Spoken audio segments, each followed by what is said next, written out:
The first time she denied everything, I already had doubts. Hi everyone, welcome back to another Reddit cheating story. Before we start, please hit the subscribe button and click the notification bell so you won't miss another cheating story goes live. In 2011 my son, 16, was going through some drug issues, caught me completely off guard, would never have suspected that, so I logged into our phone account and checked to see who and when he was texting and calling. While there I got nosy and checked my wife's messages. Well, I found that she was talking to the same number on her way to work, on her lunch break and on her way home from work. I also saw that she sent hundreds of texts throughout the day and night to this number, but at night only the nights I worked but never when I'm home. So I did some digging and found the number was registered to a woman. I looked her up on Facebook and saw that she had 5 kids, and was married.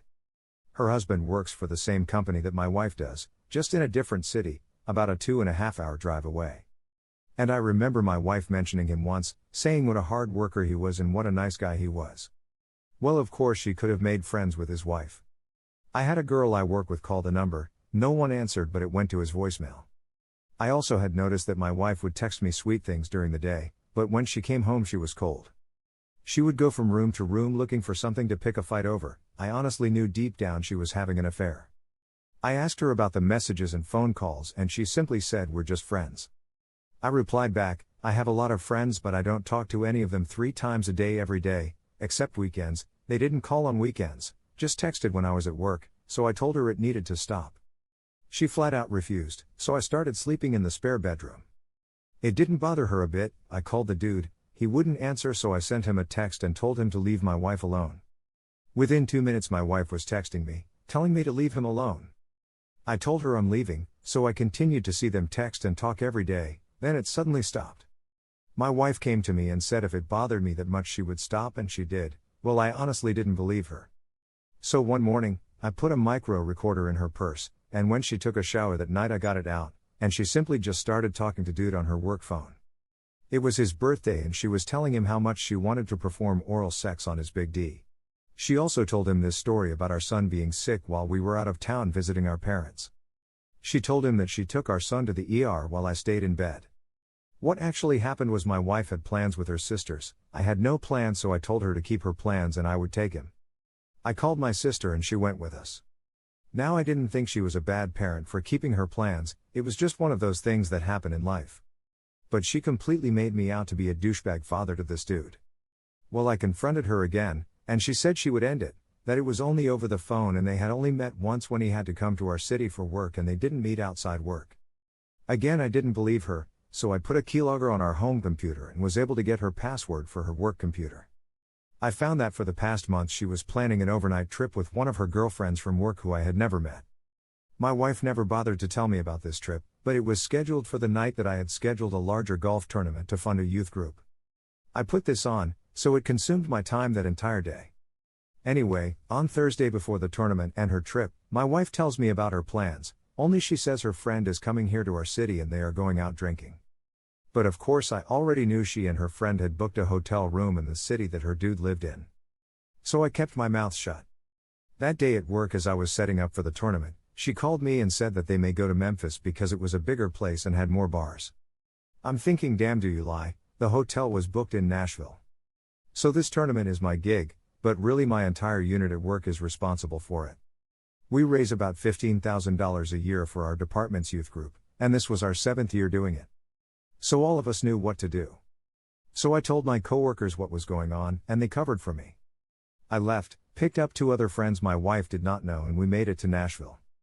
We're staking out the restaurant that my wife and GF had reservations for when they arrived. They were alone, they ate alone, very expensive restaurant. My buddy went in and watched. He said my wife was texting like crazy. I'm outside with my phone watching our phone account, and according to that she wasn't texting at all. Later in the night we realized that she was using her GFS phone to text someone. Well, between the 3 of us we were able to follow them all night without getting made. Around midnight I texted my wife that I was going to bed and to be safe in Memphis. I roll. When I sent that text her friend was coming back from the bar with 2 drinks. My wife said something to her and they put the drinks down and left. I'm thinking this is it. So we followed them to another bar where they sat down and drank and texted and texted and texted. This lasted until the bar closed at 3 a.m. and they walked back to the hotel. The hotel had security so I couldn't check to see if his truck was there, nor could I get past the hotel clerk. So I drove back home. She got home around noon the next morning. One of my buddies knew a local hacker. And as much as I think they are all scammers trying to hack your information, I asked him to see if he could pull anything from our phone account. He asked for our provider, my wife's number and dude's number and our account number. I gave it to him and he said he recovered one text thread. Him, I'm sorry I couldn't get out of the house, but you know how that is. Wife, yes I do, but we need to make up for that lost time. Him, yes we do, we just need to plan it right. Wife, just anywhere between Nashville and Memphis is good for me. Now I found no records of them messaging each other since she said they cut it off, so I don't know if my buddy was making that up or not. I confronted her, the only thing she would admit to were things I already knew. She told me nothing new. She neither denied nor admitted to that message the hacker provided. So we had been married 18 years and decided to work things out. She begged me not to call the dude's wife, swore that they never had physical contact.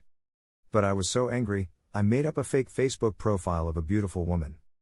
I found out from Facebook where the dude went to high school and college and listed the same, only graduating a few years after he did. I hit up all his friends and people who went to those schools, and within a week I had 200 friends, about 50 were mutual friends with him, and sent him a friend request. Now I can't text like a woman, so I gave the account over to the girl I work with to message him, and within 24 hours he was sending me D-pics and videos of him stroking it. I then showed my wife what a good man he was. I also sent his wife the account info and password and told her to learn about what her husband and father of 5 was up to. Here are some of the best comments from our community. I'm sorry you and your family had to go through this, I hope things can work out for you. I know you aren't looking for pity, but I am glad you are able to talk about it and begin the healing process. I really hope you find some peace of mind. Reading this story seems like a real nightmare. I think cheaters are the worst. You don't deserve this shit. She is self-centered and is not caring about your feelings. She doesn't need to drink and party either, and she needs to grow up and be thankful someone loves her. She deserves 0 fucks from you. I would talk to an attorney if she will cheat, then she will try to wipe you out in a divorce. Some people are just immoral and lack empathy. Attorneys do free consultations, and it can't hurt to ask how to prepare. Trust me, I've been cheated on with a sex-addicted man who treated me like garbage, who took my car, sold it, got me to sell the house by abuse. I signed taping myself talking to whoever. He took all the equity, a lot, sold his retirement accounts and filed divorce, and threatened me if I get an attorney just saying oh, and he filed bankruptcy to clear his name and gave me debt that was both of ours and didn't pay it off, and left me in a rental home with the kids 6 miles to a store with no car to break me so that I will give in. So he's the cheater and did this. I'm in a no-fault state, unfortunately. You need to put her on the curb. She's playing you big time. Here is the second story. The pain keeps thriving in me. Walked in on wife and coworker at my home. I did not know how to react. I was in complete shock. Even now writing this, I'm still in shock. It's been many years since it happened, but one thing is for certain, the pain has yet to leave. Don't suffer like I am trying to make it work. You will never be happy with the relationship. I stayed and have been in complete misery since. I'm so afraid to leave, and I can't pinpoint why. What is preventing me from leaving? It's not the uncertainty of the future. It's not feeling alone. I'm okay with being alone and a single dad for the rest of my adult life. I think maybe it's the drastic and radical change. I know this is all rambling, but I'll tell my story one day in its entirety. But word of advice to those who have been cheated on: the pain never goes away. It will never fade. It will hurt always.